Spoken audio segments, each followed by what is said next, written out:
नमस्कार दोस्तों। हमारी आज की कहानी है अपनापन। दरवाजे की घंटी बजी। अंजलि ने दरवाज़ा खोला तो कुरियर वाला एक लिफाफा दे गया। अंजलि ने लिफाफा खोलकर देखा तो उसमें उसकी चचेरी बहन नीलम की बेटी की शादी का कार्ड था। अंजलि के चेहरे पर मुस्कान आ गई।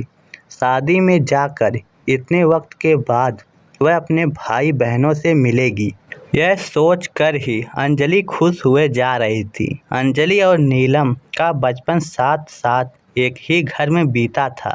नीलम अंजलि से 2 साल बड़ी थी। दोनों संयुक्त परिवार में पली बड़ी।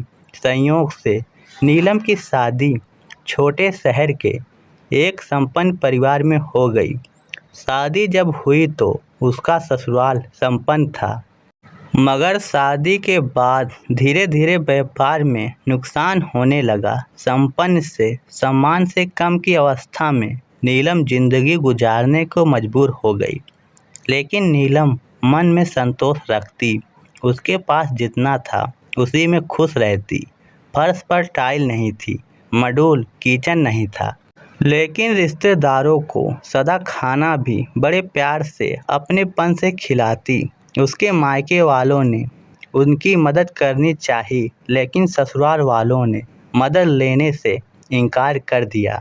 दूसरी तरफ अंजलि की शादी बड़े शहर के एक संपन्न परिवार में दिलीप जी संग हो गई। समय अपनी रफ्तार से चल रहा था। अंजलि अपने पति और 2 बच्चों के साथ सब सुख सुविधाओं के साथ जीवन के सुख भोग रही थी। शादी का कार्ड देखते हुए अंजलि बच्चों से बोली, मौसी के घर जाने की तैयारी शुरू कर दो, मैं नहीं जाऊंगा। गांव देहात में कितना छोटा शहर है, उनके यहाँ एसी भी नहीं है। 5 साल पहले गए थे, कितने परेशान हो गए थे हम लोग। नीचे गद्दा बिछाकर सोना पड़ा है। सबके लिए पलंग की व्यवस्था भी नहीं रहती। उनके यहाँ 18 वर्षीय बेटा आरव बोला, और वहाँ देसी स्टाइल का टॉयलेट है, बाथरूम भी कितना छोटा है, मुझसे भी नहीं सोया जाएगा ज़मीन पर। 16 वर्षीय बेटी तनिषा बोली। अंजलि बोली, सगाई से लेकर अब तक नीलम मौसी के 4 फोन आ चुके हैं। कितने अपनेपन से बुलाया है। हम सबको हर जगह सुख सुविधा नहीं मिल सकती।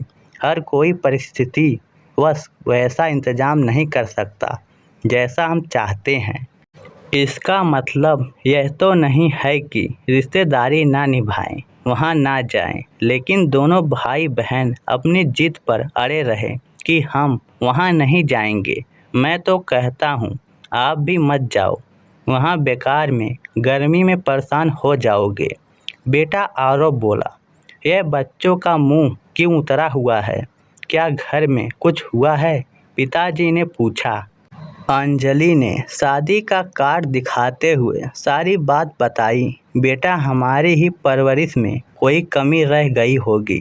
हमने तुम्हें महंगे कपड़े बनवाए, महंगी गाड़ियों में घुमाया, अच्छे स्कूल में पढ़ाया, लेकिन शायद संस्कार देने में चूक गए। बच्चों, एक बात का जवाब देना, अगर भविष्य में तुम दोनों भाई बहन की आर्थिक स्थिति में अंतर रहा, एक अमीर हो गया, दूसरा भगवान ना करे गरीब हो गया, तो क्या तुम लोग एक दूसरे के घर आना जाना बंद कर दोगे? अमीर भाई गरीब बहन के यहाँ नहीं जाएगा, या अमीर बहन अपने बच्चों संग गरीब भाई के यहाँ नहीं आएगी? पिताजी ने प्रश्न पूछा। नहीं पापा, हम एक दूसरे का साथ जिंदगी भर नहीं छोड़ेंगे। दोनों भाई बहन एक साथ बोले। तुम्हारी मम्मी और नीलम मौसी बहनें हैं, एक साथ पड़ी बड़ी हैं। दोनों में तुम भाई बहन जैसा स्नेह है। अगर शादी में हम सब नहीं जाएंगे सिर्फ इसलिए कि वहाँ सुविधा नहीं है, उन्हें कितना बुरा लगेगा। बेटा, जहाँ प्यार आदर अपनापन मिले वहाँ जरूर जाओ, चाहे सुविधा हो या ना हो। प्यार के भूखे रहो, सुविधाओं के नहीं। सुख और दुख में अपनों का साथ मायने रखता है।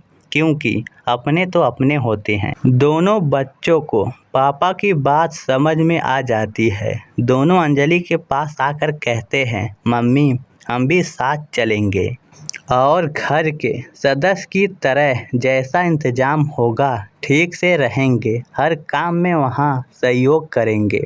अंजलि के चेहरे पर सुकून की मुस्कान छा गई।